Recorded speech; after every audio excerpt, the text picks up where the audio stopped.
Okay, so by now you know I went to India. He rambles on. I think he said it probably 4 times since I sat down. People do.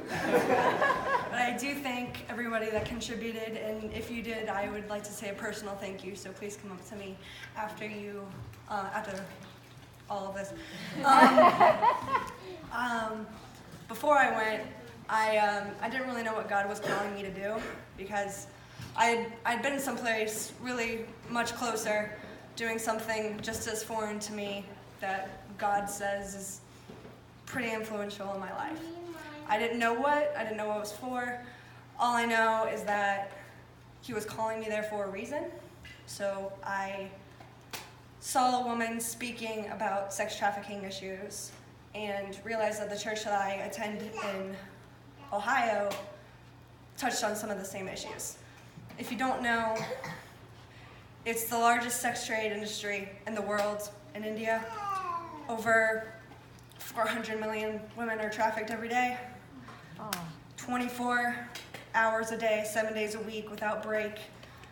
They work in a terrible industry where they make little money to support their families, and it's just a terrible system that has little effort of being chosen, and yet we're still so grateful of the numbers that have turned around at our church. We have 4 families, and over 100 people have girls in them that have been rescued from our systems. And the trip wasn't anything other than relational work. It wasn't going there and, building houses or planting trees or whatever, like most mission trips are.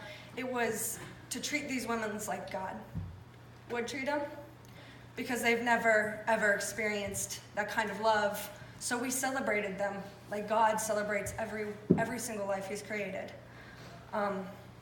We treated them like princesses. We carried their bags when they were hesitant. They almost thought we were going to take them because we were so nice.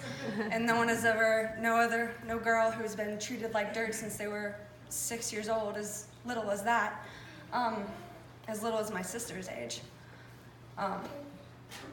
They are treated like God's children. And that's the beauty that I've seen there, and that's what God was calling me to do. So I thank you guys for letting me do that. I want to share one story that she's 17 years old, and she is the national spokesperson for sex trafficking. She's had multiple different convention halls filled with people talking in the 6 languages that she knows, which I can't even fathom trying to do that. And she's been educated for 4 years, tested out of multiple grades, super smart, super courageous. But when she was rescued, of course, she was shaking like a dog. She was little, felt worthless. And through our systems, she was able to win her own court case, win her sister's court case, and bring them back to the homes that she lives in. So she rescued her sister from a different country in order to protect her, which is what God called her to do, to win her own court case and to win her sister's as well, which is so freaking hard to do. I'm so passionate about her. I can't say her name because I don't trust anybody. Sorry. I love you guys, but I wouldn't dare to say her name or corrupt her identity in any way, because I must protect her the way she protects everyone around her, who she calls to be her family. And I think it's so noble. And one of the most important things is family. God's family, our family. We must protect them. And that's one of the things that God taught me to do, is to protect my own family. And it's not easy, it's never easy, but it is God's work. And I wouldn't be here if I didn't feel like that was what I was called to do by God.